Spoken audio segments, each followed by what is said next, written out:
নিজের স্বামীর দ্বিতীয় বিয়ের কাগজ হাতে নিয়ে ধপ করে ফ্লোরে বসে পড়ল বেলি। তার বুকের ভেতরটা এই মুহূর্তে দুমড়ে মুচড়ে যাচ্ছে। আরেকবার চোখ বোলালো কাগজটাতে। না, কোনো ভুল নেই। স্পষ্ট সুখন আর মাইমুনা নামের মেয়েটার ছবি কাগজে। এপ্রিলের 5 তারিখে বিয়ে করেছে কোর্টে গিয়ে।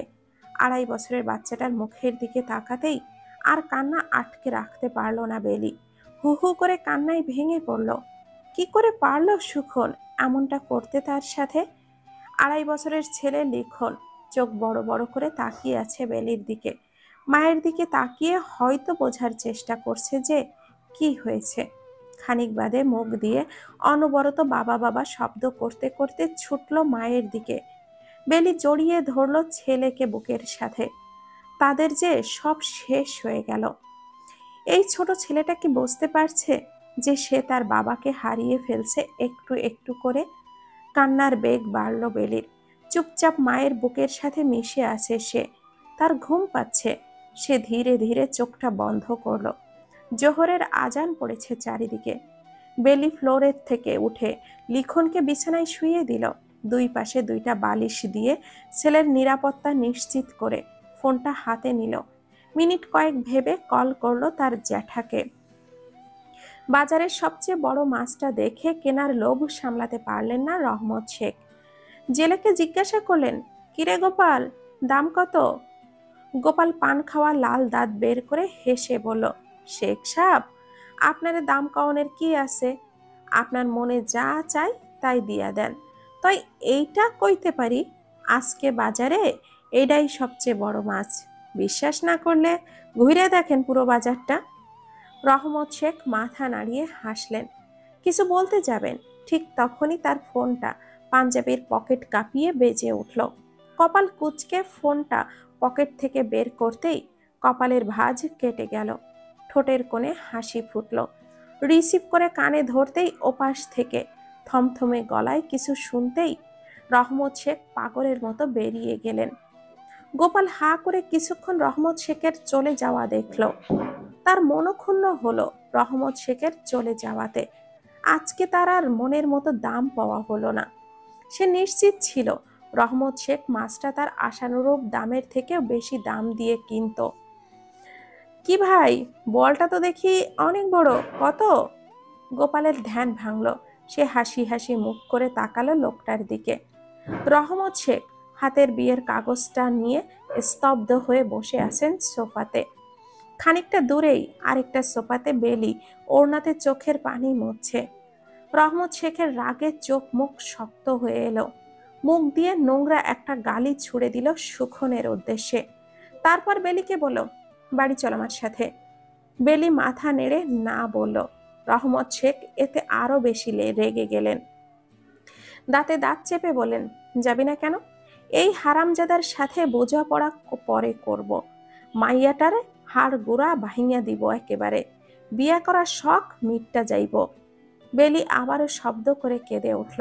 এইবার রহমত শেখ প্রচন্ড বিরক্ত হলেন। বিরক্তিতে মুখ দিয়ে চ জাতীয় শব্দ বের হলো অস্পষ্টভাবে।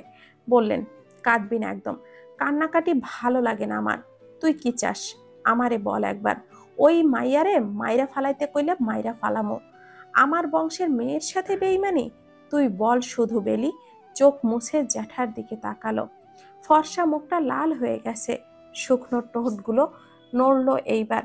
বলল, জ্যাঠা, তুমি খোঁজ লাগাও এই কাগজ সত্যি কি না, এই বিয়ে সত্য কি না, আর এই মেয়ে কে, কোথায় থাকে, কি করে, আর ওর সাথে পরিচয় কিভাবে সুখনের। রহমত শেখ মাথা নেড়ে বলল, সেসব খোঁজ তো নিবই। তুই এখন বাড়িতে চল আমার সাথে।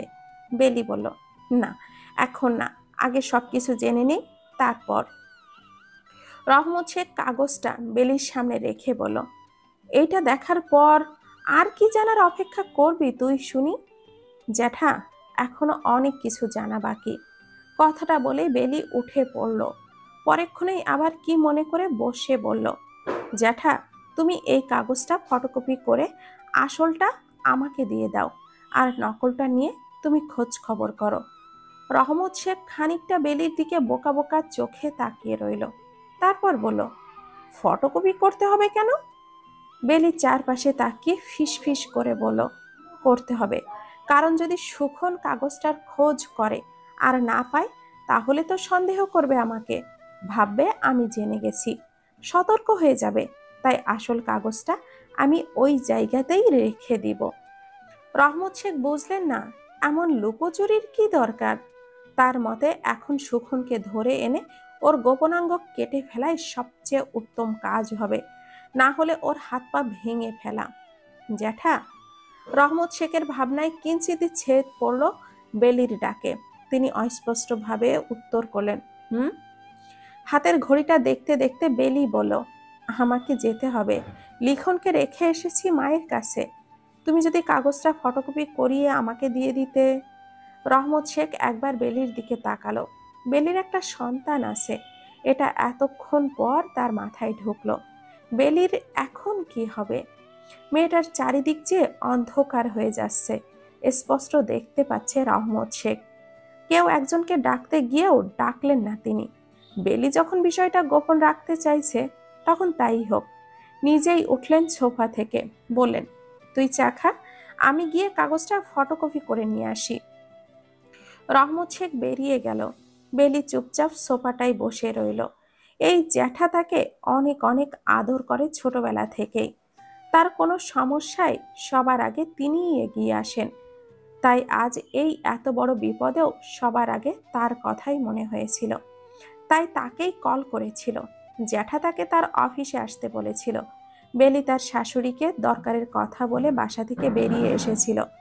এতক্ষণে হয়তো লিখন উঠেও গেছে। বুড়ো মানুষটা আদৌ লিখনকে সামলাতে পারছে কিনা কে জানে। এই মানুষগুলো তাকে বড্ড বেশি ভালোবাসে। ভালো তো সুখনও বাসত, কিন্তু এখন ভাবতেই চোখটা জলে ভরে ওঠে। বেলি ওড়না দিয়ে চোখটা মোছে। কেন এমন হলো তার সাথে? দরজা ঠেলে পল্টু ঢুকলো। পল্টু হলো রহমত শেখের ডান হাত। তাদের বাড়িতে তার অবাধ যাতায়াত। বাড়ির মহিলাদের সাথেও তার বেশ খাতির। 3 বেলা রহমত শেখের বাড়িতেই সে ভাত খায়। মোট কথা, ছোট বড় সব কাজেই পটু থাকে সে। বেলি তৎক্ষণাৎই নিজেকে সামলে নিল, না হলে সবাইকে বলে দিতে পারে। গুনগুনিয়ে গান গাইতে গাইতে বেলির সামনে চায়ের কাপটা রাখলো পল্টু। একগাল হেসে বলল, কি বেলিয়াপা, ভালো আছো? বেলি হাসার চেষ্টা করলো, কিন্তু পারল না। বিষাদ মুখেই বলল, ভালো পল্টু ভাই, তুমি কেমন?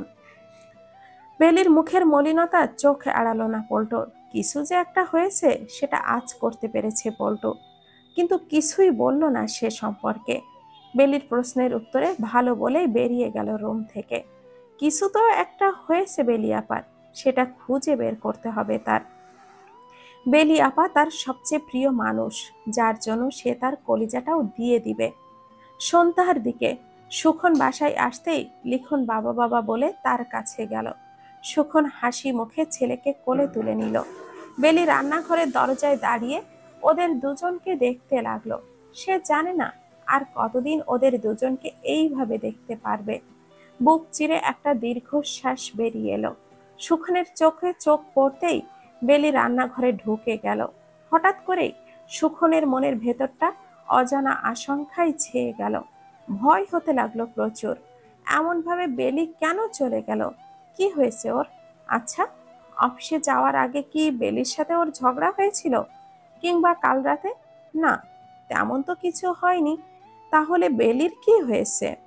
রাতের সব কাজ শেষ করে রুমে ঢুকতেই বেলিকে পেছন থেকে জড়িয়ে ধরল সুখন। বেলির শরীরের আনাচে কানাচে নিঃশব্দে বিচরণ করছে সুখনের হাত। কাঁধে পড়ছে গরম নিঃশ্বাস। বেলি শক্ত হয়ে ঠায় দাঁড়িয়ে রইল। সুখনের মুখ খুলল প্রথমে, বলল, কি হয়েছে আমার বউটার? এত সুন্দর মুখশ্রীটার এমন মলিনতার ভর করেছে কেন? আমি কি কোনোভাবে কষ্ট দিয়েছি আমার বউটাকে?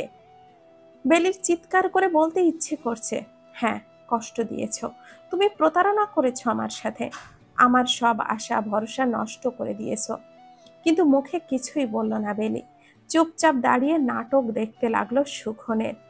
সুখন বেলিকে চুপ থাকতে দেখে আবারও বলল, কি হলো, বলো কিছু। তুমি এমন মুখ করে রাখলে আমার খারাপ লাগে। ভালোবাসি তো। বেলি চমকে তাকালো সুখনের দিকে। সুখনের কথার অর্ধেকেই থেমে গেল। চোখে চোখ রেখেই তাকালো বেলি। রাজ্যের বিস্ময় আর কৌতুক ভরা চোখ নিয়ে প্রশ্ন করলো, ভালোবাসো? কণ্ঠ ঝরে পড়ল শ্লেষ আর কটাক্ষের সুর। সুখন বেলির চোখে চোখ রাখতে পারল না, আর সরিয়ে নিল। বেলির চোখে যে অবিশ্বাস। নিজের স্বামীকে একটা মেয়ের হাত ধরে অন্য বাসায় ঢুকতে দেখে বুকের ভেতরটায় আবারও সেই ব্যথা ওঠে বেলির। তাহলে এই সেই মেয়ে, সুখনের দ্বিতীয় স্ত্রী? পাশের গাছটায় হেলান দিয়ে ধীরে ধীরে মাটিতে বসে পড়ে। তার হাত পা থরথর করে কাঁপছে। ওইখানেই বসে থাকে 1 ঘন্টা বেলি। সুখন এখনো বের হচ্ছে না। কি করছে এখনো? যাবে একবার? মুহূর্তে সিদ্ধান্ত পাল্টায়, উঠে হাঁটা শুরু করে বাসার উদ্দেশ্যে। তাহলে এতদিন যে মানুষটা বলতো সুখন আরেকটা বিয়ে করেছে, এটা সত্যি? সেদিনের কাগজটাও তাহলে সত্যি? সব সব সত্যি। তাহলে তার সত্যি কি? নিজেকে পাগল পাগল লাগে বেলির। ওই দিন জ্যাঠার হাতে সুখনের দ্বিতীয় বিয়ের কাগজটা দিয়ে আসার পর জ্যাঠা খোঁজ করে। সে ফোন দিয়ে বলেছিল সব সত্যি। তিনিই ঠিকানা দিয়েছিলেন ওই বাসার। বেলি বিশ্বাস করতে পারেনি, তাই নিজেই এসেছিল খোঁজ করতে। কিন্তু চোখের সামনে সুখনকে ওই মেয়ের হাত ধরে বাসায় ঢুকতে দেখে বেলি সব বুঝে গেল। এলোমেলো পায়ে বাসায় ঢুকতেই বেলির শাশুড়ি জিজ্ঞাসা করলো, কই গেছিলা বৌমা? মলিন মুখে বেলি জবাব দিল, ওই যাওয়ার মতো জায়গা রাখছে আপনার ছেলে, সেখানেই গিয়েছিলাম। কথাটা শুনে কুলসুম বেগমের হাতের তসবি দ্রুত গতির হলো। তসবি ঘোরাচ্ছে, কিন্তু তার মুখ থেকে সঠিক দাওয়াটা বের হচ্ছে না। তিনি ভুলে গেছেন দোয়াটা, কিন্তু কিছুক্ষণ আগেও তো পড়ছিলেন। বিপদের সময় পড়ার দোয়া ইউনুস নবী পড়েছিলেন মাছের পেটে থাকার সময়। আজকাল তিনি এই দোয়াটাই বেশি পড়ছেন। যেদিন শুনেছেন যে ছেলে দ্বিতীয় আরেকটা বিয়ে করেছে, সেদিন থেকে এই দোয়াটা পড়া শুরু করেছেন, যেন আল্লাহ তাকে এই বিপদ থেকে মুক্তি দেয়। কিন্তু এই কয়দিন ধরে বৌমাকে কেমন জানি লাগে। মুখটা শুকনো করে ঘুরে বেড়ায় সব সময়। কিছু একটা করতেই হবে। দোয়াটা আরেকবার মনে মনে করার চেষ্টা করলেন, কিন্তু পারলেন না। অতঃপর তিনি বাধ্য হয়ে বেলিকে ডাকলেন, বৌমা, ও বৌমা, দেখা যাও তো একটু। বেলি নিজের রুমে গিয়ে গোপনে অশ্রুবিলাস করছিল। শাশুড়ির ডাক শুনে চোখ মুখ মুছে রুম থেকে বেরোয়। বলে, ডাকেন আম্মা? কুলসুম বেগম মাথা নেড়ে হ্যাঁ বলে। কিছুক্ষণ চুপ থেকে প্রায় ফিসফিসিয়ে বলে, আমি দোয়া ইউনুসটা মনে করতে পারতাছি না, একটু কও তো দেখি। বেলি অবাক চোখে চেয়ে বলল, মনে করতে পারছেন না? কুলসুম বেগম অসহায়ভাবে মাথা নেড়ে বললেন। বেলি দীর্ঘশ্বাস লুকিয়ে বলল, লা ইলাহা ইল্লা আনতা সুবহানাকা ইন্নী কুনতু মিনাজ জালিমিন। কুলসুম বেগম পান খাওয়া লাল দাঁতটা বের করে লজ্জা পাওয়ার ভঙ্গিতে হাসলেন, যেন একটা বিশাল লজ্জার কিছু লুকাতে চাইছেন।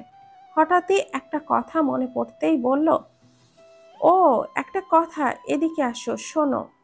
বেলি ধীর পায়ে এগিয়ে গিয়ে সোফায় বসলো। আজকাল বেলির শরীর বল পায় না, হাত পা মোটামুটি টেনে টেনে কাজ করতে হয়। কুলসুম বেগম আগের চেয়েও ফিসফিস করে বলেন, তোমারে নিয়া আমি একটা জায়গায় যাইম, তুমি কিন্তু কেউরে কিচ্ছু বলবা না। বেলি আগের চেয়েও অবাক হয়ে বলল, কই যাইবেন আম্মা?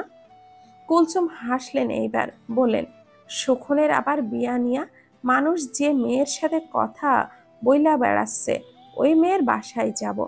তোমারে আর লিখনরে দেখাই আনবো যে সুখনের বউও আছে, ছেলেও আছে, যাতে করে ঘটনাটা সত্যি হইলে ওই ছেড়ি আর সুখনের পেছে না ঘোরে। বেলি মনে মনে বলল, ঘটনা সত্যি আম্মা।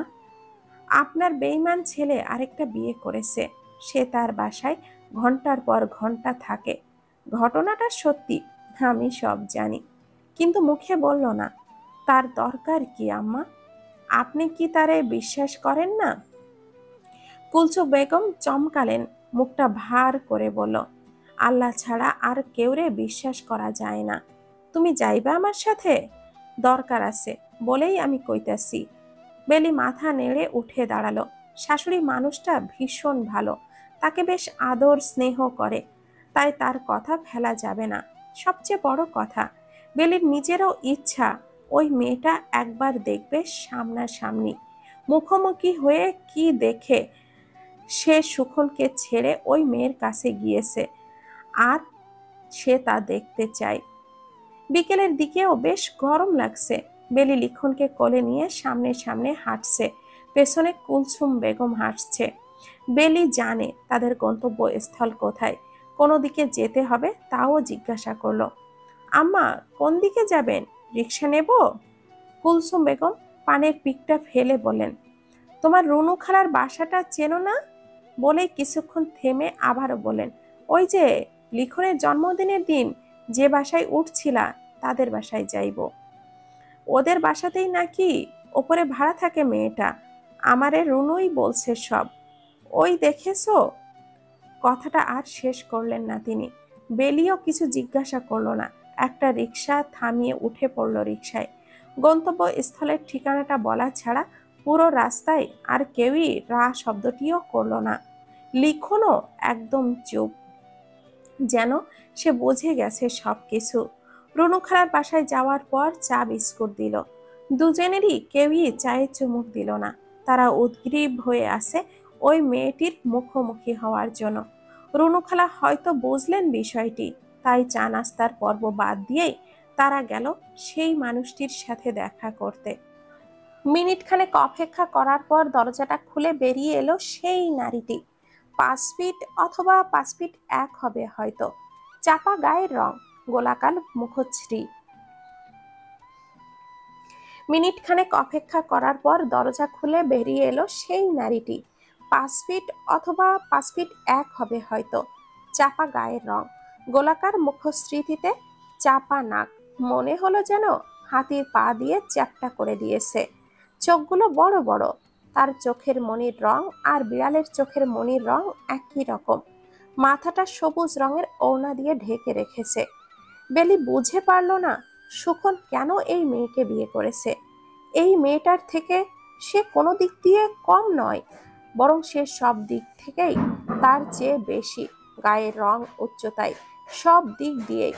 মাইমুনা হঠাৎই দুইজন অপরিচিত মানুষকে দেখে অবাক হলো। সে রুনু খালার দিকে তাকিয়ে বলল, খালা, ভেতরে আসেন, বাইরে দাঁড়িয়ে আছেন কেন? ওরা ভেতরে ঢুকলো।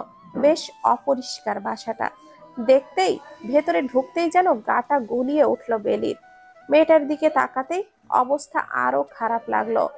রুনু ওদের পরিচয় করিয়ে দিল, বোন আর ভাগিনা বউ বলে। মাইমুনা সালাম দিল। কুলসুম বেগম সালামের জবাব দিয়ে বলল, দেখো মেয়ে, আমি সোজাসাপটা কথা বলতে পছন্দ করি, তাই সোজাসাপটাই বলে ফেলি।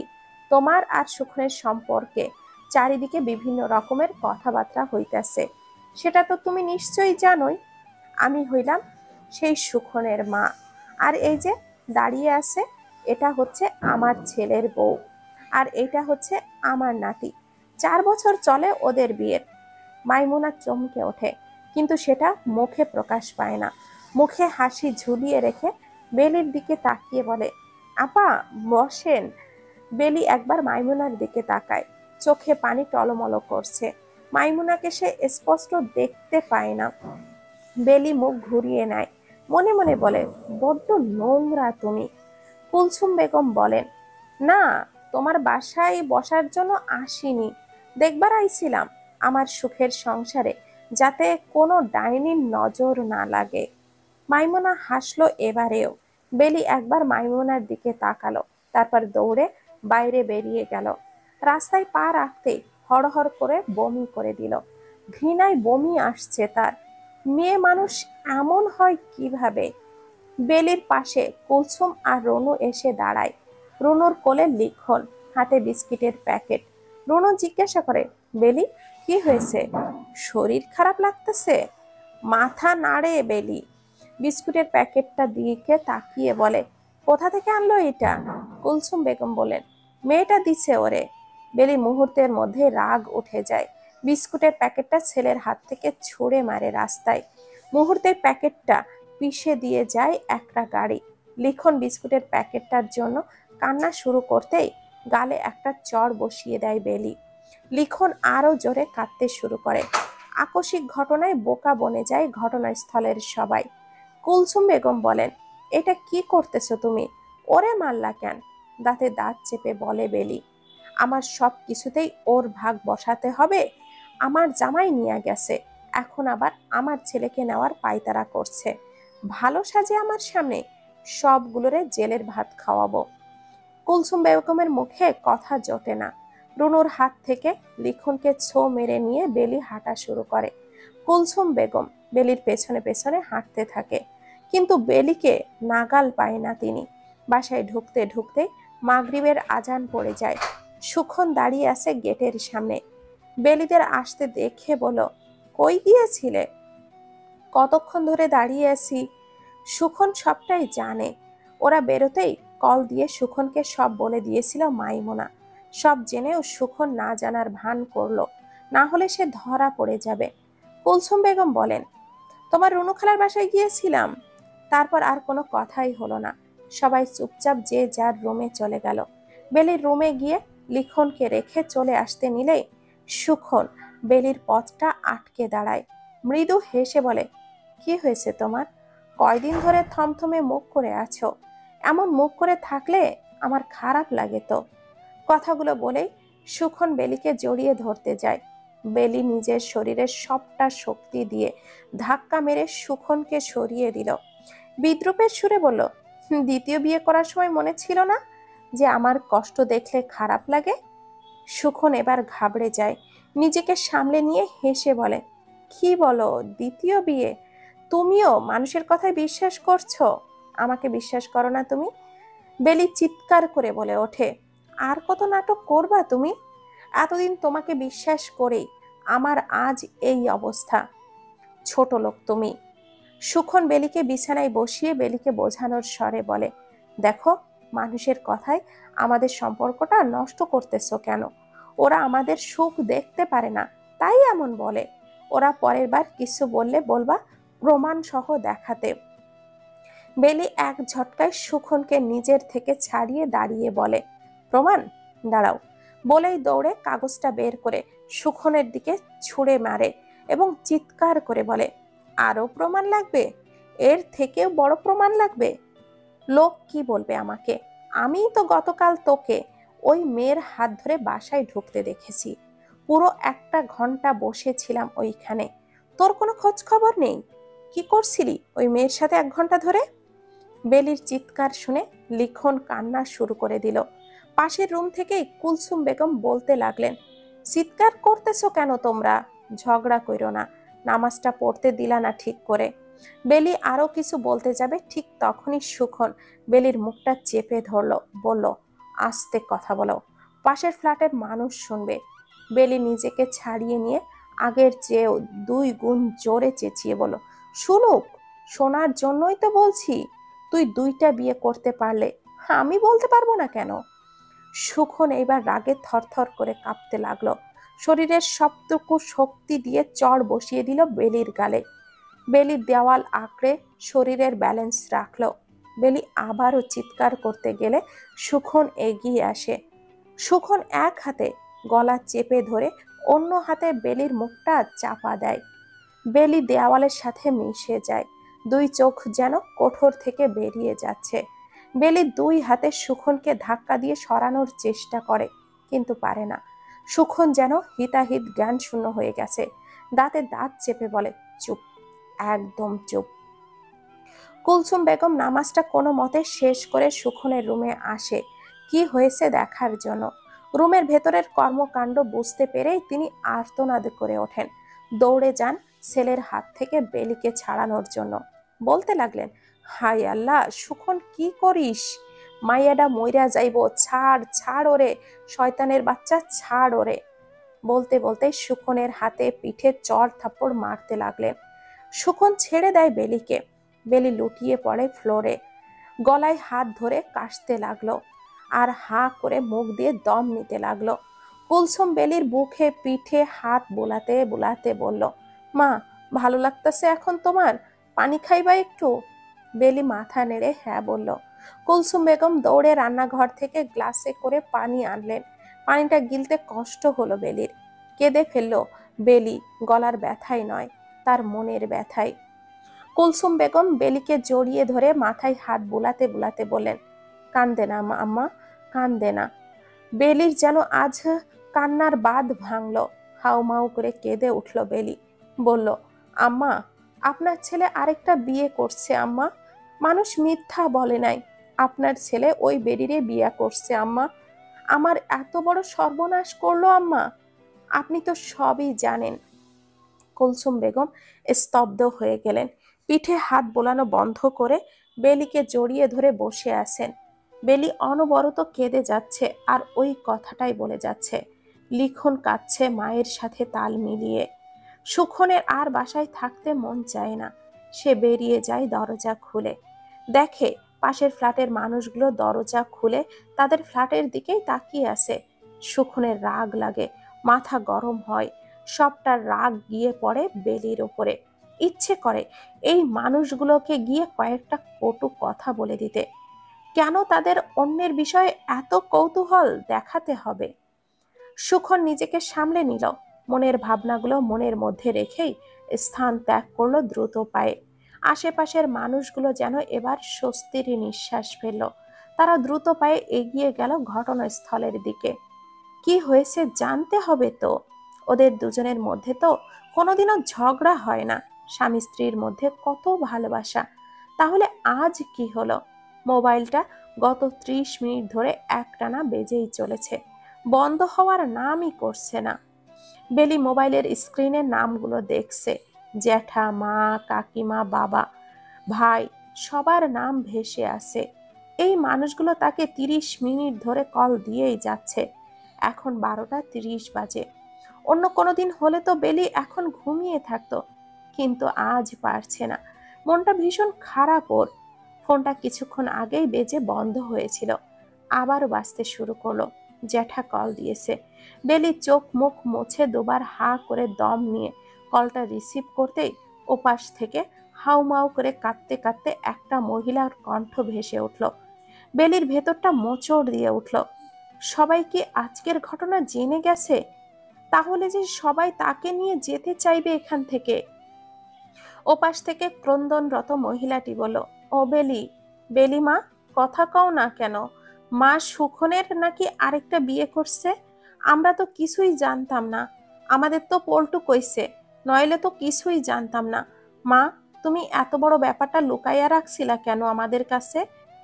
বেলি গলার স্বরটা যতটা স্বাভাবিক করা যায় ততটাই স্বাভাবিক রেখেই বলল, তোমরা চিন্তা করবা তাই বলি নাই, জ্যাঠা জানে সব। বেলির মা পান্না আক্তার বলেন, মা, তোমার আর ওই বাড়িতে থাকতে হবে না, তুমি আইসা পড়ো। তোমার বাপ আছে, জ্যাঠা আছে, ওনারাই সব বুঝে নেবে, তুমি বাড়ি চলে আসো। বেলি আর তার মাকে বোঝানোর স্বরে বলে, আমি চলে এলে তো ওই মেয়ে আমার সাজানো গোছানো সংসারে এসে ঢুকবে। আমি কেন চলে যাব? যাওয়ার হলে ওই মেয়ে যাবে। আমি তো আর এমনি এমনি আসি নাই। ওরা তোমাদের পায়ে ধরে আমাকে এনেছে, আমি যাব কেন? পান্না বেগম আবারও বিলাপ শুরু করেন। বলতে থাকেন, ওই তো ভুল করছিলাম আমরা। তখন বাড়ি ছাড়তো না হারামজাদা, সারাটা দিন পায়ে ধরে বসে থাকতো, বলতো আমি আপনার মেয়ের রানীর মতো করে রাখবো। সেদিন যদি ওর কথায় না শুনতাম তাহলে আজকের এই দিনটা দেখা লাগতো না। এখন আমার মেয়ের এমনে সব শেষ হইয়া গেল। বেলির কান্না পায়। পুরানো দিনের কথা মনে পড়ে যায়। কলটা কেটে দিয়ে মোবাইলটা অফ করে দেয়। দুই হাতে মুখ ঢেকে ডুকরে কেঁদে ওঠে সে। সেই 4 বছর আগের কথা। তখন বেলি সবে ম্যাট্রিক পরীক্ষা দিয়েছে। বাসা থেকে পরীক্ষার হলটা একটু দূরে, বিধায় সব বান্ধবীরা মিলে একসাথে অটোতে বা সিএনজিতে করে যেত আসতো। সেদিন ছিল পরীক্ষার শেষ। সব বান্ধবীরা বলল তারা বাইরে খাওয়া দাওয়া করে ঘুরে ফিরে তারপর বাড়িতে যাবে। জীবনটাকে তারা উপভোগ করতে চায়। বেলি বলল সে যাবে না, কারণ তার ফ্যামিলি খুব কড়া। মেয়েদের অকারণে বাইরে ঘোরাঘুরি একদমই পছন্দ করে না। ওর বান্ধবীরা সবাই চলে গেল। বেলি কয়েকটা রিক্সাওয়ালাকে জিজ্ঞাসা করলো ওদের এলাকায় যাবে নাকি। কয়েকজন না বলল, আর কয়েকজন যাবে বললেও ভাড়া চাইলো বেশি। কিছুটা হেঁটে গিয়ে সামনে থেকে রিক্সা নিলে ভাড়া কম পাবে। যেই ভাবা সেই কাজ। বেলি হাঁটা শুরু করলো। রাস্তা পার হবার সময় বেলি ভালো করে দেখলো কোনো গাড়ি আসছে কিনা। দেখলো একটা অটো রিক্সা বেশ খানিকটা দূরে। বেলি ভাবলো ওটা আসার আগেই সে চলে যেতে পারবে। তাই বেলি রাস্তা পার হতে লাগলো। কিন্তু অটো রিক্সাটার যেন পাখা গজিয়েছিল, যেন প্রায় উড়েই এসে বেলিকে ধাক্কা মারে। বেলি ছিটকে পড়ে রাস্তায়। হাতের ফাইলটা পড়ে যায় খানিকটা দূরে। ওহ মা বলেই চেঁচিয়ে ওঠে বেলি। মাথাটা যেন ঘুরে যায় বেলির। আশেপাশে লোকজন জড়ো হয়ে যায় বেলিকে ঘিরে। এক বুড়ো লোক বেলির কাছে এসে বলে, মা তুমি ঠিক আছো তো? কোথায় ব্যথা পেয়েছো বলো? বেলি লজ্জা পায় চারপাশে এত মানুষ দেখে। সে মাথা নেড়ে বলে, জি চাচা, আমি ঠিক আছি, ব্যথা পাইনি। অথচ সে ব্যথা পেয়েছে। বাম পায়ে বেশ খানিকটা ওপরে অটোর সামনে থাকা একটা রড অল্প একটু ঢুকে গিয়েছে বেলির পায়ে। এছাড়াও পড়ে যাওয়ার কারণে তার পাটা মচকে গেছে। এই ব্যথাটা যদি বাড়িতে পেত তাহলে সে সেভাবেই কেঁদে উঠত, কেঁদে বাড়ি একেবারে মাথায় তুলত। 2-3 জন ডাক্তার লাগাতো তাকে ঠিক করতে। বেলি দাঁড়াতে গিয়েই দাঁড়াতে পারলো না, আবার বসে পড়লো। পায়ের ব্যথার জন্য দাঁড়াতে পারলো না বেলি। অনেকটা জায়গা জুড়ে জ্বালা বোধ করছে, বোধ হয় চামড়া ছিঁড়েও গেছে। কিছু লোক চড়াও হলো অটোওয়ালার ওপরে। অকথ্য ভাষায় গালাগালি করতে করতে মারমুখী হলো অটোওয়ালার দিকে। একজন ছেলে তাদেরকে থামালো, বলল, বেলির চিকিৎসার যা খরচ সেই দেবে। শ্যামবর্ণের লোকটা ঘর্মাক্ত শরীরে নীল রঙের শার্টটা লেপ্টে আছে। চোখগুলো একটু ছোট করে একবার তাকালো বেলির দিকে, তারপর এগিয়ে এসে বলল, চলুন আপনাকে ডাক্তারের কাছে নিয়ে যাই। বেলি মাথা নেড়ে বলল, দরকার নেই, আমি ঠিক আছি, আমি বাড়িতে যাব। লোকটা বলল, কিন্তু আমি যে আপনার চিকিৎসার দায়িত্বটা নিয়েছি। বেলি জোর দিয়ে রাগী স্বরে বলল, আমি সুস্থ আছি, আমার চিকিৎসার দরকার নেই, আমি বাড়িতে যাব। লোকটা কিছুক্ষণ ভেবে বলল, বেশ, তাহলে আমি পৌঁছে দেই আপনাকে। আপনি যেতে পারবেন না, আপনার পাটা তো বোধহয় মচকে গেছে। বেলি কিছু বলতে যাবে, তার আগেই আশেপাশের লোকজন ওই লোকটার সাথে সহমত পোষণ করলো। একজন মহিলা ছিল, তিনি বেলিকে ধরে অটো রিকশায় বসিয়ে দিলেন। ওর ফাইলটাও একটা লোক এনে দিলেন। ভদ্রলোক এসে বলেন বেলির পাশে। জিজ্ঞাসা করলেন, আপনার বাসা কোথায়? বেলি সিটের কোনায় চেপে বসে বলল, পলাশপুর গ্রামের শেখ বাড়িতে যাব। অটোওয়ালা ঘাড় ঘুরিয়ে একবার বেলিকে দেখে বলল, আহমেদ শেখ, রহমত শেখ, আপনার কি লাগে? বেলির বাবা আর জ্যাঠার নাম শুনতেই যেন তার কান্না পেল। কোনো মতে কান্না আটকিয়ে বলল, বাবা আর জ্যাঠা হয়। অটোওয়ালার বিড়বিড় করে নিজের কপালটাকে দোষারোপ করলো। বেলির পাশে বসে থাকা লোকটিকে বেলির পরিবার সম্পর্কে বলতে লাগলো। অটো রিক্সাটা যখন বেলির বাড়ির সামনে দাঁড়ালো তখন রহমত শেখ দুপুরের ভাত খেয়ে বাজারে যাচ্ছিলেন। গাড়ি দেখে তিনি থমকালেন, দৃষ্টি নিবদ্ধ করলেন গাড়িতে বসে থাকা যাত্রীর উপরে। বেলিকে থমথমে মুখ করে অটো রিক্সাতে বসতে থাকতে দেখে এগিয়ে গেলেন বেলির দিকে। এদিকে বেলি 2 হাতে ফাইল আঁকড়ে ধরে নিজের কান্না আটকানোর চেষ্টা করছে। আশ্চর্য, রাস্তায় এত বড় ব্যথা পেয়েও কান্না আসলো না, অথচ বাড়ির সামনে আসতেই কেন পাচ্ছে এটা সে বুঝলো না। রহমত শেখ এগিয়ে এসে নরম গলায় বলেন, বেলি। ব্যাস, বেলির আর কান্না আটকে রাখতে পারলো না, ভ্যা ভ্যা করে কেঁদে দিল রহমত শেখ। বেলিকে কাঁদতে দেখে ভড়কে গেলেন। ভয়ার্ত কণ্ঠে জিজ্ঞাসা করলেন, কি হয়েছে মা, কাঁদো কেন? বেলি আরো জোরে কেঁদে দিল। পাশে বসে থাকা লোকটি চমকে তাকালো মেয়েটির দিকে। ফর্সা মুখখানি লাল বর্ণ ধারণ করেছে। তৃষ্ণার্ত চোখে তাকিয়ে থাকে লোকটি, পলক পড়ে না চোখের। বেলি রিক্সা থেকে নেমে রহমত শেখকে জড়িয়ে ধরে বলল, জ্যাঠা, ডাক্তার ডাকো, আমি ব্যথা পেয়েছি, অনেক বড় ব্যথা পেয়েছি, আমার পা ভেঙে গেছে, আমি মরে যাব। লোকটি অবাক চোখে তাকিয়েছিল, একবার ঠোঁটের কোণে হাসি ফোটালো। বাড়ির বাহিরে কারোর কান্নার আওয়াজ পেয়ে আহমেদ শেখ বেরিয়ে এলেন। বেলিকে কাঁদতে দেখে রহমত শেখ বলেন, ভাইজান হয়েছে কি? বাবার গলার আওয়াজ শুনে বেলির কষ্ট ব্যথা যেন আরো বেড়ে গেল। জ্যাঠাকে ছেড়ে এবার বাবাকে ধরে বলল, ও বাবা, বাবা। রহমত শেখ শুকনো মুখে তাকালেন ভাইয়ের দিকে, তারপর বলেন, মেয়ে ব্যথা পাইছে এইটুকু বুঝেছি, তারে বাড়ির ভিতরে নিয়ে যা, আমি দেখি, ডাক্তারের কল দেই। আহমাদ শেখ মেয়েকে ভেতরে নিয়ে যায়। বাড়ির ভেতর থেকেও বেলির কান্নার আওয়াজ পাওয়া যাচ্ছে। লোকটি তাকিয়ে থাকে মেয়েটির দিকে। মেয়েটিকে দেখে তার ভেতরে ভালোবাসা তৈরি হয়। মনে মনে বলে যে যে করেই হোক এই মেয়েকে তার লাগবেই লাগবে।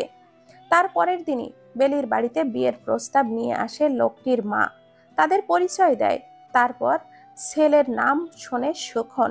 বেলির পরিবার বেলি এখনো ছোট, তাই বিয়ে দিবে না বলে প্রস্তাব ফিরিয়ে দেয়। তারপর আরেক দিন বেলিদের বাসায় আসে সুখনের মা।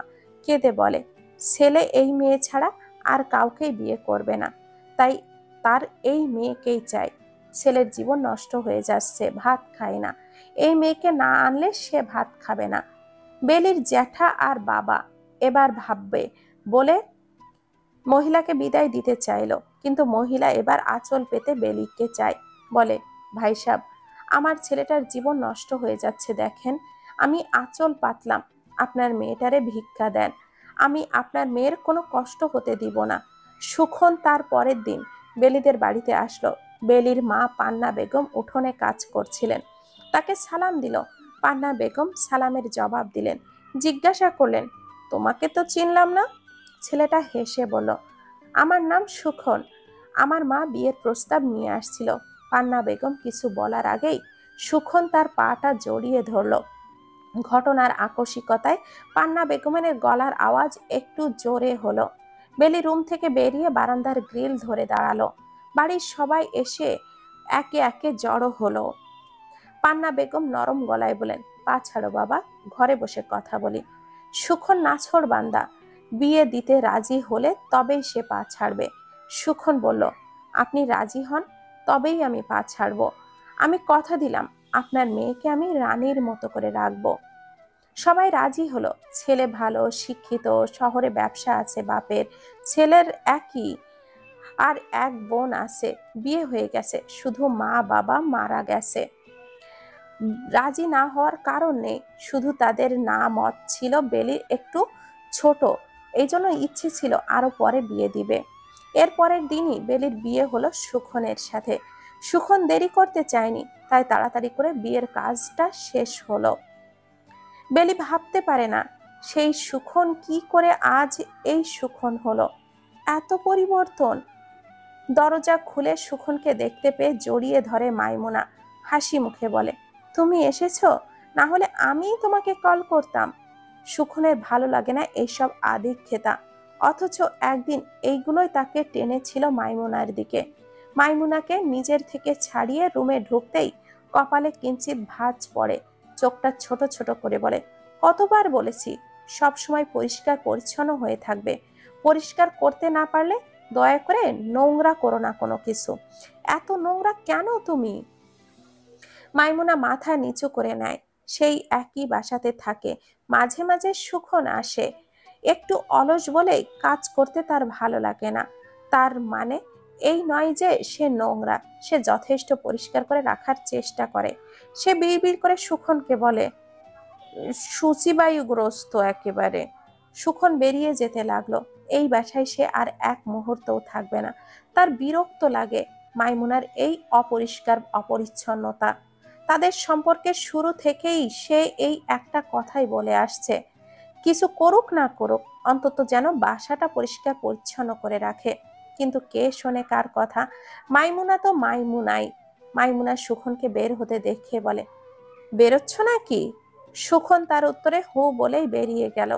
মাইমুনা অবাক চোখে তাকিয়ে রইল সুখনের যাওয়ার পানে। তার চোখ দুটি জলে টইটুম্বুর হয়ে গেল। চোখের পলক ফেলতেই দুই গাল বেয়ে জমে থাকা পানিটা গড়িয়ে পড়ল। দরকারি কথাটাই আজকে বলা হলো না।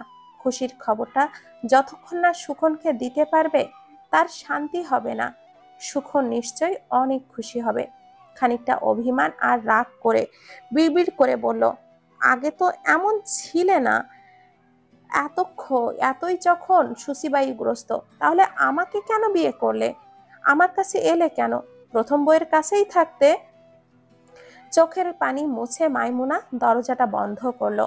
মাইমুনা ঠিক করলো আজকে সে পুরো বাসাটা পরিষ্কার করবে, যত রাতেই হোক। এলোমেলো পায়ে দরজার সামনে এসে দাঁড়ালো সুখন। এই বাসায় ঢুকতে তার ভালো লাগে না। সেদিন বেলির গায়ে হাত তোলার পর থেকেই কেউ তার সাথে কথা বলে না। সে বাসায় যতক্ষণ থাকবে ততক্ষণ কোনো না কোনো কাজের বাহানায় সবাই ব্যস্ত থাকবে, তাকে এড়িয়ে যাবে। বেলি আজকাল তার ছোঁয়া বাঁচিয়ে চলে, যেন তার স্পর্শ পেলেই পাপ, মহাপাপ। কলিং বেল চাপলো সুখন। অনেকক্ষণ দাঁড়িয়ে রইল, কেউ দরজা খুলল না। আবার কলিং বেলের সুইচটা চাপলো, দরজাটাও খুলল ঠিক একই সময়ে। যেন দাঁড়িয়েই ছিল বেলটা টিপার অপেক্ষায়। দরজাটা খুলে দিয়ে কোনো কথা না বলে সোজা রান্নাঘরে ঢুকে যায় বেলি। সুখন দরজার বাইরে দাঁড়িয়ে থাকে। বাসার ভিতরে ঢুকতে মন চায় না তার। সুখন চোখটা বন্ধ করে দম নিয়ে পা বাড়ায়, মনে মনে প্রার্থনা করে যেন আজকে আর কোনো ঝামেলা না হয়। সোফাতে কুলসুম বেগম নাতি নিয়ে খেলছে। লিখন বাবাকে দেখে হাত বাড়ায় বাবার কোলে ওঠার জন্য। সুখন বাজারের ব্যাগটা হাত থেকে নামিয়ে ছেলেকে কোলে নেয়। কুলসুম বেগমের তীক্ষ্ণ দৃষ্টি এড়ায় না সুখনের চোখ থেকে। রুমে যেতে নিলেই কুলসুম বেগম সুখনকে উদ্দেশ্য করে বলে, তোমার সাথে আমার দরকারি কথা আছে, বসো। সুখন দীর্ঘশ্বাস ফেলে হাসি মুখে বলে, কুলসুম বেগমের সামনের সোফাটায়। সুখনের মুখে হাসি দেখে কুলসুম বেগমের রাগ হয়। ধমকের স্বরে বলে, হাসবা না আমার সামনে। চক্ষু লজ্জা থাকলে আর জীবনেও হাসবা না। এরকম একটা জঘন্য কাজ করার পরেও তোমার হাসি আসে কোথা থেকে? মান সম্মান ডুবিয়ে দিলে একেবারে। সুখন জানে তার মা যখন রেগে যায় তখন মোটামুটি শুদ্ধভাবে কথা বলে, তাই ঠোঁটের কোণে ঝুলে থাকা হাসিটা মুছে ফেলল। এই হাসি এখন পরিস্থিতি স্বাভাবিক করতে পারবে না, সুতরাং এই অর্থহীন হাসি রেখে লাভ নেই। সুখন ছেলের সাথে খেলতে খেলতে উত্তর দেয়, কি বলার জন্য বসতে বলেছ সেটা বলো। কুলসুম কোনো রকম ভনিতা না করেই বললেন, দুপুরে বৌমার বাবা আর জ্যাঠা আসছিল, ওরা জানতে চায় তোমার সিদ্ধান্ত কি, কি ঠিক করেছ? সুখন মাথা তুলে মায়ের দিকে তাকিয়ে বলল, কোন বিষয়ে? মস্করা করো আমার সাথে? তুমি জানো না তারা কোন বিষয়ে কথা বলতে চায়? তুমি যে কাজটা করেছো তারা সমাধান একটা দরকার। তোমার ছেলে আছে, বউ আছে, তাদের রেখে তুমি আরেকটা সংসার পাতিয়েছো। এইভাবে তো আর চলতে পারে না। তারা বৌমাকে নিতে আসছিল, আমি বৌমাকে যাইতে দেই নাই, পায়ে ধরে রাখছি, বলছি আমি যত তাড়াতাড়ি সম্ভব মিটমাট করে ফেলবো বিষয়টা। তারা রাজি হয়েছে, কিন্তু যদি এতে কাজ না হয় তাহলে তারা আইনের আশ্রয় নিবে, স্পষ্ট বলে গেছে। আমি তাদের কথা দিছি যে তুমি ওই বেডিরে তালাক দিবা। তুমি ওই বেডিরে তালাক দাও, আমারে আর কত ছোট করবা? সুখন ছোপা ছেড়ে উঠে দাঁড়ায়। কুলসুম তীক্ষ্ণ স্বরে বলে ওঠে, আমার কথা শেষ হয় নাই, বসো। সুখন বসলো। কুলসুম বেগম আবারও বললেন, তুমি যদি ওই মেয়েকে না ছাড়ো তাহলে আমি তোমার ভাগের সব সম্পত্তি বৌমার নামে লিখে দেব। সুখন চমকে তাকালো মায়ের দিকে। কিছু বলার জন্য ঠোঁটগুলো নাড়ালেও আওয়াজ বের হলো না গলা দিয়ে। কুলসুম বেগম বলতে লাগলেন, আমার সুমির সাথেও কথা হয়েছে, ও বলেছে ওর কোনো আপত্তি নেই এই ব্যাপারে। তোমার বাবা মারা যাওয়ার আগে আমার নামে যে সব জায়গা লিখে দিয়েছিল তার সবটুকুই সুমি আর বৌমা পাবে, তুমি কিছুই পাবে না যদি ওই মেয়েকে না ছাড়ো। এইবার তুমি বিবেচনা করো তুমি কি করবে। কথাটা শেষ করে কুলসুম বেগম উঠে রুমে চলে গেলেন। সুখনও রুমে চলে গেল। বেলি রান্নাঘরের দরজার আড়াল থেকে কান পেতে শুনছিল তাদের কথা। সুখন হ্যাঁ না কিছুই বলেনি দেখে কষ্ট হয় বেলির। কষ্ট কমাতে রান্নাঘরের বাসনপত্রগুলো নাড়াচাড়া শুরু করে। মাঝরাতে বেলির ঘুম ভাঙে কারোর উষ্ণ স্পর্শে। চোখ খুলে বিষয়টা বুঝতে খানিকটা সময় লাগে। পরেক্ষণে মানুষটাকে ঠেলে দূরে সরাবার চেষ্টা করে, কিন্তু সে দূরে সরাবার জায়গায় আরো শক্ত করে জড়িয়ে ধরে। কানের কাছে মুখ নিয়ে বলে, লিখন জেগে যাবে। বেলি কতক্ষণ সুখনকে সরাবার বৃথা চেষ্টা করার পর বলে, দম বন্ধ লাগছে আমার, তুমি যাও এখান থেকে। সুখন আগের থেকেও ফিসফিস করে বলে, কোথায় যাব? বেলি সুখনকে ধাক্কা দেয়। সুখন হালকা একটু সরে। বেলি উঠে বসে বলে, তোমার যাওয়ার মতো জায়গার তো অভাব নেই, সেখানেই যাও। সুখন উঠে বেলিকে পেছন থেকে জড়িয়ে ধরে। আবার বেলি নিজেকে ছাড়ানোর চেষ্টা করে। সুখন এবার আগের থেকেও শক্ত করে জড়িয়ে ধরে বলে, মাফ করে দাও বেলি, ভুল হয়ে গেছে আমার, আমাকে ভুল শুধরাবার সুযোগ দাও প্লিজ বেলি, প্লিজ। বেলি সুখনের কথায় একটু ভোলে। তার সংসার সে আগলে রাখবে, আগের মতো ভালোবাসায় ভরপুর থাকবে, এই তো সে চায়, এটাই তো তার স্বপ্ন। তাও বেলির পুরো রাগ পড়ল না সেই সুখনের বাঁধন থেকে মুক্ত হওয়ার জন্য চেষ্টা করতে করতে বলল, আগে ভুল শোধরাবে, তারপর কাছে আসবে। আগে ওই নোংরা মহিলাকে ডিভোর্স দাও, তারপর। সুখন বেলির কাঁধে চুমু দিয়ে বলল, তুমি যা বলবে আমি তাই করব। আমরা কি পারি না আগের মতো হতে? সব আগের মতো হবে। আমি চাই আমরা আবারও আগের মতন সুখে থাকি, তুমি, আমি, লিখন, মা, আমরা সবাই। আমি সব ভুল শুধরে নেব। বেলি আবারও স্বপ্ন দেখে সুখনের কথায়। মনে আশা জাগে, রাগ গালে অভিমান হয়, ঠোঁট ফুলিয়ে কেঁদে দেয়। সুখন বেলিকে চারিদিকে ঘুরিয়ে নেয়, চোখের পানি মুছতে ব্যস্ত হয়ে পড়ে। ব্যাকুল কণ্ঠে বলে, কাঁদছো কেন?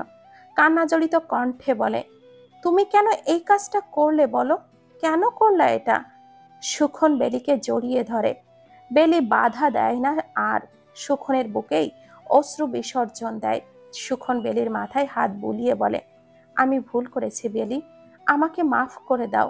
ভুল করে মাফ চাইলে তো আল্লাহও মাফ করে দেয়, প্লিজ। বেলি সুখনের বুক থেকে মাথাটা তুলে বলল, তাহলে তুমি কথা দাও, তুমি ওই মেয়ের সাথে আর কোনো যোগাযোগ রাখবে না, কালকেই উকিলের কাছে যাবে ডিভোর্সের জন্য। লিখনকে ছুঁয়ে তুমি কথা দাও। সুখন লিখনকে ছুঁয়ে কথা দিল। বেলির সব রাগ অভিমান ভুলে সুখনের কাছে গেল, ভুলে গেল সব। বেলির গায়ে হাত তোলা, বেলিকে ঠকানো, সব যেন আবারও নতুন থেকে শুরু হলো। তারপর গোটা একটা দিন কেটে যায় আগের স্বাভাবিক দিনের মতোই। কুলসুম বেগম বৌমার মুখে সুখন ওই মেয়েকে ডিভোর্স দিবে এটা শুনে তৎক্ষণাৎই নফল নামাজ পড়ে আল্লাহর কাছে শুকরানা আদায় করে উঠলেন। অবশেষে আল্লাহ তার কথা শুনেছে। বেলি তার পরিবারকে ফোন দিয়ে বলে এই ঘটনা এবং সাথে বলে সুখনের দিকে নজর রাখতে। বেলির পরিবার সুখনকে নজরে নজরে রাখতে দায়িত্ব দেয় পল্টুকে। পল্টু সারাদিন শেষে বেলিকে ফোন দিয়ে সব বলে স্বাভাবিক। সে দুলাভাইকে উকিলের সাথে কথা বলতে দেখেছে। সুখন বাসায় এলে বেলি জিজ্ঞাসা করে সে উকিলের সাথে কথা বলেছে কিনা। সুখন উত্তরে হ্যাঁ বলে। বেলি আরো আশ্বস্ত হয়, যাক, সুখন তাহলে সত্যি তার ভুলটা শুধরে ফেলতে চাইছে। তার খুশি খুশি লাগে। অবশেষে সে ওই ডাইনির হাত থেকে তার স্বামীকে আনতে পেরেছে। আরো 2 দিন কেটে যায়। সুখন স্বাভাবিক আচরণ করছে, প্ল্যান করছে সবাই মিলে কোথাও ঘুরতে যাবে। বেলির পরিবার বেলিকে সাবধান করে সুখনের মিষ্টি কথাই ভুলতে না, চোখে চোখে রাখতে। বেলির অভিমান হয় তার পরিবারের ওপরে। ওদেরকে বোঝাতে চেষ্টা করে যে সুখন ওই মেয়েকে ছেড়ে দেবে, এসবের দরকার নেই। চতুর্থ দিনের সন্ধ্যা বেলায় রাতের রান্না বসে বেলি রুমে আসে লিখন কি করছে এটা দেখতে। দেখে লিখন বিছানার একদম কিনারায় এসে শুয়ে ঘুমাচ্ছে, একটু নড়লেই পড়ে যাবে এমন একটা অবস্থা। বেলির রাগ হয় সুখনের ওপর। রুমে থেকে করছেটা কি? বেলকনি থেকে কারোর ফিসফিসানির আওয়াজ পায় বেলি। লিখনকে বিছানার মাঝ বরাবর শুইয়ে দিয়ে এগিয়ে যায় বেলকনির দিকে। সুখন খুব মিষ্টি করে কারোর সাথে যেন কথা বলছে। বেলির ভেতরটা মোচড় দিয়ে উঠল। কার সাথে কথা বলে ও এমন করে? বেলি আরেকটু এগিয়ে যেন কথাগুলো আরো ভালোভাবে শোনা যায় সেই জন্য। এবার সে স্পষ্ট শুনল সুখন বলছে, দেখো মাইমুনা, বোঝার চেষ্টা করো, আমার পক্ষে এখন আসা সম্ভব না। আমি যদি এখন আসি তাহলে বেলি আমাকে সন্দেহ করবে।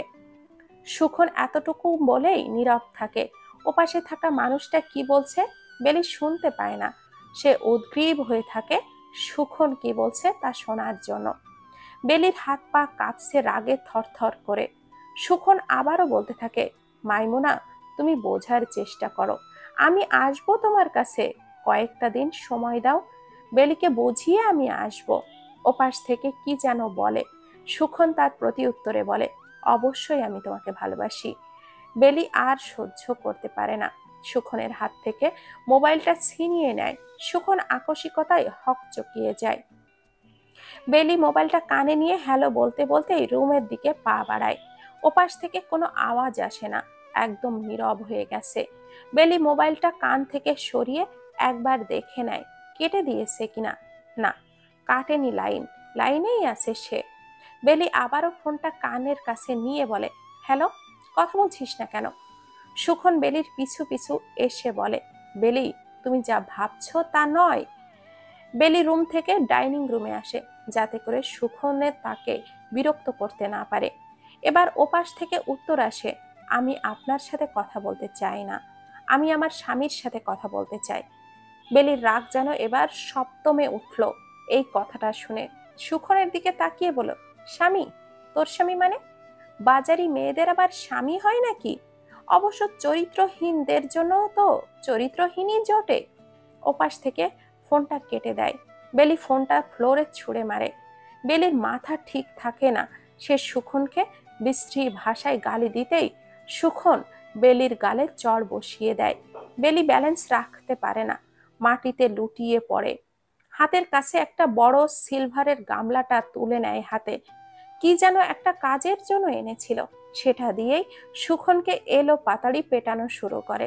সুখন হতবাক হয়ে যায়, এ কি রূপ বেলির! কুলসুম বেগম ওদের চিৎকার চেঁচামেচিতে বিছানা থেকে উঠে আসে। ঘটনাটা বুঝতে একটু সময় লাগে। দৌড়ে এসে বৌমাকে থামানোর চেষ্টা করেন। বেলির হাত থেকে গামলাটা কেড়ে নিয়ে বলেন, করো কি তোমরা? কি হয়েছে? স্বামীরে কেউ এমনে মারে? পাপ হইব তো। বেলির দুঃখের মাঝেও যেন হাসি পায়, আবারও রাগও লাগে। বলে, চিন্তা করবেন না, আপনার ছেলের চাইতে আমার পাপের সংখ্যা কমই আছে। কুলসুম বেগম এবার সুখনের দিকে তাকায়, তারপর আবারও বেলির দিকে তাকিয়ে বলে, কি হয়েছে আমারে বলো। বেলি কান্না পায়, হাউমাউ করে কেঁদে দিয়ে বলে, আপনার আমার জীবনটা নষ্ট করে দিলেন। আপনার এই জানোয়ার মিথ্যাবাদী ছেলে আমার মিথ্যা আশ্বাস দিয়ে ওই বাজারি মেয়েটার সাথেও সম্পর্ক রাখছে, তার সাথেও প্রেমালাপ করে। আমার ছেলেটার মাথায় হাত রেখে ও কসম কাটছিল। কুলসুম বেগম স্তব্ধ হয়ে দাঁড়িয়ে থাকে, কিছু বলতে পারে না। বেলি আর দাঁড়িয়ে থাকে না, মেইন দরজা খুলে দৌড়ে বেরিয়ে যায়। আর এই বাসায় থাকবে না সে, আর সুখনের মিথ্যা আশায় সে ভুলবে না। কুলসুম বেগম বেলির পেছনে পেছনে দৌড়ে যায়, বলতে থাকে, বোমা যাও কই, দাঁড়াও, একলা একলা যাও কই। বেলির কানে কুলসুম বেগমের গলার আওয়াজ পৌঁছায় না। ফুটপাত দিয়ে খালি পায়ে দ্রুত গতিতে হাঁটতে থাকে। কুলসুম বেগম এক মতে দৌড়ে গিয়ে বেলিকে ধরে, হাঁপাতে হাঁপাতে বলে, মা, কই যাও এত রাতে? পাগলামি কইরো না, বাসায় চলো। বেলি নিজের হাত কুলসুম বেগমের থেকে ছাড়াতে ছাড়াতে বলে, না মা, আমি আর ওই বাসায় যাব না। আপনার ছেলে ওই নষ্ট মেয়েরে বাসায় এনে রাখুক। মা, ওই মেয়েরে ও বাসায় তুলতে পারবে না। আমি তোমারে কথা দিলাম, আমার সব সম্পত্তি সব কিছু আমি তোমারে লিখা দিব, তুমি চলো আমার সাথে। বেলি চোখ মুছতে মুছতে বলে, না, আমি যাব না। আপনার বিষয় সম্পত্তির কোনো দরকার নেই আমার। আমার সবচেয়ে বড় সম্পত্তি তো আমি হারিয়ে ফেলেছি, আমার আর কিছুই দরকার নাই। বেলি একটা সিএনজি থামিয়ে তাতে উঠে পড়ে। কুলসুম বেগমের কোনো অনুনয় অনুরোধ ঠেকলো না। সিএনজির একটা শব্দ তুলে হারিয়ে গেল আর গাড়ির ভিড়ে। কুলসুম বেগম সিএনজিটার যাওয়ার দিকে তাকিয়ে দীর্ঘশ্বাস ছাড়লেন। আশেপাশের মানুষগুলো এতক্ষণ ওদের দিকে তাকিয়ে কি হয়েছে বোঝার চেষ্টা করছিল, কিছুটা জটলার মতো বেঁধে গিয়েছিল। তারা প্রত্যেকেই আবারও যার যার গন্তব্যের উদ্দেশ্যে রওনা হলো। কুলসুম বেগম বাসায় ফিরে দেখলেন সুখন সোফায় মাথা নিচু করে বসে আছে। সুখনকে দেখে কুলসুম বেগমের রাগ হয়, ঘৃণা জন্মে। রাগে মুখে অনেকটা থুতু এনে জমা হয়। তিনি থুতুটা নিক্ষেপ করলেন ফ্লোরে। থুতুর শব্দটা বেশ জোরেই হলো। সুখন মাথা তুলে তাকালো, বলল, বেলি আসে নাই? কুলসুম বেগম রাগে বলেন, বেলি আসার মতো কোনো পথ তুমি রাখো নাই? ও বলেছে ও আর আসবে না। তুমি এখন এই মুহূর্তে আমার বাসা থেকে বেরিয়ে যাবে। যেদিন বৌমা এই বাসায় আসবে সেই দিনই তুমি এই বাসায় ঢুকতে পারবে, এর আগে না। বের হও এক্ষুনি। সুখন বোকা বোকা চোখে বলে, আমি তো আপনার ছেলে। আমি আমার সাথে আপনি কেন এরকম করতেছেন আমার সাথে? কুলসুম বেগম রেগে গিয়ে বলে, দরকার নাই আমার এমন ছেলের। এমন ছেলের থেকে ছেলে না থাকাই ভালো। দুষ্টু গরুর চেয়ে শূন্য গোয়াল অনেক ভালো। যাও, বের হও। যেদিন বৌমা এই বাড়িতে আসবে ওই দিনই আসবে তুমি এই বাড়িতে। কুলসুম বেগমের কথা থেমে যায় বাচ্চার কান্নার আওয়াজে। এতক্ষণ লিখনের কথা মনে ছিল না কারোর। লিখন নিজের কথা জানান দিতেই সুখন আর কুলসুম বেগম দৌড়ে যান লিখনের কাছে। বিছানায় বসে চোখটা বন্ধ করে কাঁদছে লিখন। বাবা আর দাদিমাকে দেখেও সে বারবার বলে যাচ্ছে, মা মা। সুখন দৌড়ে গিয়ে কোলে নেয় লিখনকে, বলে, আসতেছে আম্মু, তুমি চুপ করো বাবা। লিখন চোখ ভর্তি পানি নিয়ে তাকিয়ে থাকে বাবার দিকে। সুখন লিখনকে নিয়ে মেইন দরজার দিকে এগিয়ে যায়। কুলসুম বেগম পেছন থেকে বলে, কোথায় যাচ্ছ ওকে নিয়ে? সুখন থামে না, সামনের দিকে পা ফেলতে ফেলতেই বলে, তুমি তো বলেছো বেরিয়ে যেতে। বেলি যতদিন না আসে ততদিন আমি থাকতে পারবো না এখানে। কুলসুম বেগম থতমত খেয়ে বলে, হ্যাঁ বলেছি, শুধু তোমাকে বলেছি, লিখনকে নিয়ে যেতে বলিনি। ও থাকবে, আমি কালকে ওকে নিয়ে যাব ওর মায়ের কাছে। সুখন একেবারে দরজার সামনে চলে গিয়েছিল। সে বলল, না, ও ওর মার কাছে যাবে না। যে মা 2.5 বছরের ছেলে রেখে বেরিয়ে যেতে পারে তার কাছে আমি আমার ছেলেকে দিব না। কুলসুম বেগম দাঁতে দাঁত চেপে বলে, ওর মা মনের সুখে বাসা থেকে বেরিয়ে যায় নাই, না তার কোনো প্রেমিকের সাথে পালিয়ে গেছে। সে কেন এবং কি মানসিক অবস্থায় বাসা থেকে বেরিয়েছে সেটা তুমি খুব ভালো করেই জানো। সুখন মাথা নেড়ে বলল, না, আমি জানি না। বাসা থেকে বেরিয়ে যাবার মতো তেমন কিছুই হয়নি। আর কে জানতো, হয়তো প্রেমিকের কাছেই গেছে। তোমাকে তো বলে যায়নি যে কোথায় যাবে, গেছে বলেছে। কুলসুম বেগম সুখনের দিক থেকে দৃষ্টিটা সরিয়ে নেয়। মনে মনে যে নিজেকে ধিক্কার দেয় এমন ছেলে জন্ম দেওয়ার কারণে। নিজের ছেলের মন মানসিকতার চিন্তাধারা যে নিম্ন সেটা তিনি জানতেন, কিন্তু এতটাও যে জঘন্য সেটা তিনি কল্পনাও করতে পারেননি। নিজের দোষটা ঢাকার জন্য সে বেলির ওপরে অপবাদের চাপিয়ে দিতে চাইছে। তিনি এগিয়ে যান লিখনকে রেখে দেওয়ার জন্য। কুলসুম বেগম লিখনকে রেখে দেওয়ার জন্য কড়াকড়ি এক পর্যায়ে সুখন লিখনকে নিয়ে বেরিয়ে যায়। আর কুলসুম বেগম কিছুক্ষণ স্তব্ধ হয়ে ওই জায়গাতেই দাঁড়িয়ে থাকে। তার ছেলে এত খারাপ। রাত 10টা বাজে। পান্না বেগম খাবার টেবিল সাজাচ্ছেন। সবাই বাজার থেকে ফিরেছে একে একে। হাত মুখ ধুয়ে খেতে বসেছে। আহমেদ শেখ হাত মুখ ধুয়ে খাবার টেবিলে বসলো। ভাত মাখিয়ে লোকমাটা মুখে দিতেই মোবাইলটা বেজে উঠল। আহমেদ শেখ বিরক্তিতে মুখ দিয়ে চ জাতীয় শব্দ উচ্চারিত হলো। তখন তিনি বিড়বিড় করে বললেন, খাইতে দিবি না ও শান্তিতে? মোবাইলটা বের করে নামটা দেখে কপাল কুঁচকে পান্না বেগমকে উদ্দেশ্য করে বলল, বেআইন কল দিয়েছে, কি ব্যাপার বলো তো? পান্না বেগমের মনের ভেতরে খচখচানি মাথার চাড়া দিয়ে উঠল। তিনি বললেন, তাড়াতাড়ি কলটা ধরো, দেখো কি বলে। আহমেদ শেখ মোবাইলটা কানে ধরে কিছু বলতে গিয়েও যেন থেমে গেলেন। শুধু কপালের ভাঁজগুলো আরো গভীর হলো। কুলসুম বেগমের পুরো কথাটা না শুনেই তিনি কলটা কেটে দিলেন। প্লেট ভর্তি ভাতেই তিনি হাত ধুয়ে বেরিয়ে গেলেন। পেছন থেকে পান্না বেগম ক্ষীণ গলায় এবার বললেন, কই যাও, বলে তো যাও। এরপর আর কিছু বলতে পারলেন না তিনি। জানেন তার বেলির কিছু হয়েছে। পিছু ছুটলেন তার স্বামীর। রহমত শেখ আর পল্টু বাজার থেকে সবে বাড়িতে পা রাখলো। দুজনেই আলোচনা করছিল সামনের ভোট নিয়ে। আহমদ শেখ বেরোতে দেখে পল্টু জিজ্ঞাসা করলো, কাকা কই যাও? আহমদ শেখ চিন্তিত গলায় বলে, সুখনের সাথে বেলির ঝগড়া করে বাসা থেকে বেরিয়ে এসেছে। ওরা জানে না বেলি কোথায় গেছে। ওর শাশুড়ি ফোন করেছিল আমাদের এখানে এসেছে কিনা জানতে। বড় চিন্তা করছেন মহিলাটা। আমি যাই, গিয়ে দেখি বেলি কোথায় আছে। শেষের কথাটা আহমেদ শেখ ক্লান্ত গলায় বলে বেরিয়ে গেলেন। তার মেয়ের জীবনটা এমন কেন হয়ে গেল? বেলির জন্য চিন্তায় তিনি ঘুমাতে পারছেন না আজকাল। একমাত্র মেয়ে তার, তার কপালে কেন এত দুঃখ? রহমত শেখ আর পল্টুও গেল আহমদ শেখের পেছন পেছন।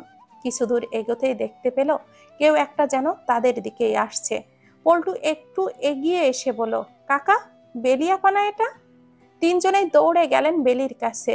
বেলি তাদেরকে দেখে কান্নায় ভেঙে পড়ল। বলল, আব্বা, আমার সব শেষ। আহমদ শেখ মেয়ের মাথায় হাত রেখে বলল, বাড়ি চল।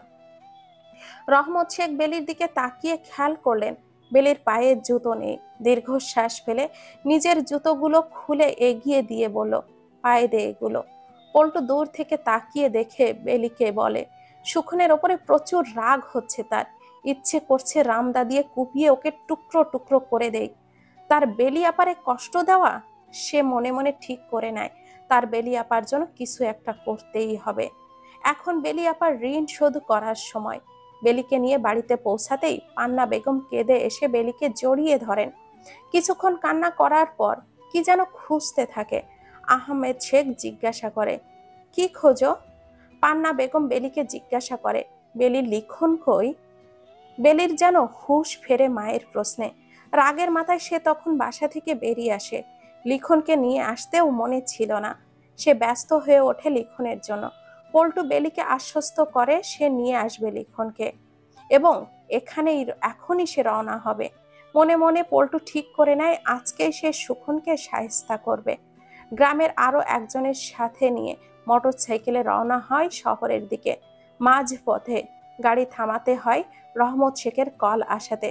পল্টু মোটরসাইকেল ঘুরিয়ে আবারও বাড়ির উদ্দেশ্যে রওনা দেয়। মাইমুনা বেশ বিরক্ত নিয়েই দেখছে লিখনকে। তার সতীনের ছেলে এখন তার বাসায়। তার রাগ লাগছে খুব। সুখন কেন তার ছেলেকে নিয়ে এখানে আসবে? খুব কর্কশ গলায় বলল, এই বাবু, তুমি ঘুমাও তো, রাত তো কম হয় নাই, ঘুমাও, না হলে জুজু বুড়ি আসবে। লিখন কাঁদে এবারে। মাইমুনা লিখনের কান্না দেখে ভালো লাগে না। সে লিখনকে চিমটি কাটে। লিখন আরো জোরে কাঁদতে থাকে। মাইমুনার হাসি পায়। বেলি সারা রাত বারান্দায় বসে থাকে। লিখনের জন্য চিন্তা হয় তার। সুখন নাকি লিখনকে নিয়ে বাসা থেকে বেরিয়ে গেছে। সে তার ছেলেকে নিয়ে কোথায় গেল? যদি কোনো ক্ষতি করে ফেলে তার? নিজের প্রতি রাগে বেলির মাথায় যন্ত্রণা হয়। কেন সে লিখনকে ফেলে এলো তা নিয়ে এখন তার আফসোস হচ্ছে। যদি সুখন লিখনকে না দেয় তাহলে কি করবে সে? লিখনই তো তার শেষ সম্বল। সুখন লিখনকে নিয়ে কোথায় যেতে পারে? বেলি একবার ভাবে। পরের দিন সকালেই পল্টুকে নিয়ে রওনা হয় বেলি। গন্তব্য মাইমুনার বাসা। যদিও বেলির পরিবার বলেছিল তারাই এনে দিবে লিখনকে, কিন্তু বেলির মন মলছিল না। সে নিজেই এলো। বার কয়েক কলিং বেল চাপতেই এসে দরজা খুলে দেয় মাইমুনাকে। বেলিকে দেখে চমকায় সে। বেলি ব্যস্তভাবে জিজ্ঞাসা করে, সুখন এসেছে এখানে? মাইমুনা তাকে পাল্টা প্রশ্ন করে, তাকে আপনার কি দরকার আপা? আমার ছেলেকে নিয়ে সুখন কই যেন চলে গেছে। মাইমুনা বলে, আপনি তো আপনার ছেলেরে রেখে চলে গিয়েছিলেন। পল্টু এতক্ষণ অধৈর্য হয়ে শুনছিল তাদের কথা। এবারে সে মাইমুনাকে বলল, এই সরেন তো, আজাইরা পেঁচাল পাড়ার জন্য এখানে আসি নাই, বলেই মাইমুনাকে একমতো ঠেলেই ভেতরে ঢুকতে গেল। মাইমুনার হইচইতে সুখনও বেরিয়ে আসলো। পল্টু সেখানেই সুখনকে উদ্দেশ্য করে বলল, দোলা ভাই, লিখনরে নিতে আসছি আমরারা। সুখন বেলি আর পল্টুর দিকে তাকিয়ে বলল, আমার ছেলে আমি দিব না। পল্টু জিজ্ঞাসা করলো, কেন দিবেন না? কারণ কোনো বাজে মেয়ে ছেলের কাছে আমার ছেলে দিব না। তোমার বোনকে আগে জিজ্ঞাসা করো সে কালকে রাতে তার কোন প্রেমিকের বাসায় ছিল। বেলি একটু চমকালো। পল্টু একবার বেলির দিকে তাকালো।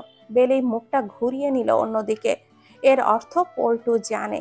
সে শার্টের হাতাটা গুটিয়ে সুখনের নাক বরাবর একটা ঘুষি বসিয়ে দেয়। নাক দিয়ে গড়গড়িয়ে রক্ত পড়তে লাগলো সুখনের। মাইমুনা চাপা আর্তনাদ করে উঠল। পল্টু চোখটা বড় বড় করে মাইমুনার দিকে তাকিয়ে ঠোঁটে আঙ্গুল দিয়ে বলল, কেয়ামত করে দিব একদম আওয়াজ করলে। পাশ থেকে লিখনের কান্নার আওয়াজ আসছে। বেলি ছুটে গেল পাশের রুমে।